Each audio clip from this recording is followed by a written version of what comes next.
Поэт Якутии Иван Васильевич Мигалкин. Перевел Евгений Каминский.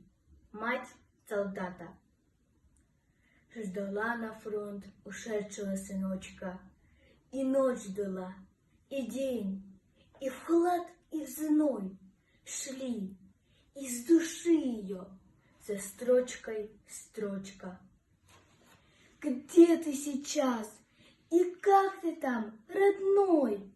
По-русски понимаешь ли хоть малость? Бей немца, не ударь же в грязь лицом.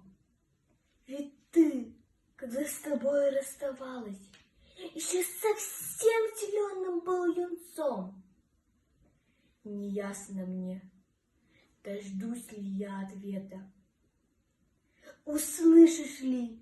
И все же тебя молю, не забывай, что ты саха, а это не отступать и честь беречь свою.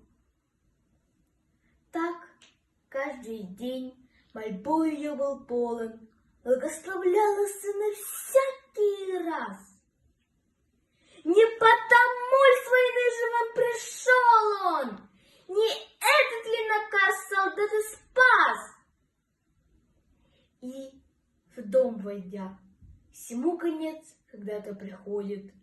Сын в объятиях стиснул мать, и днем, и ночью ждавшую солдата, способную вот так столетия ждать.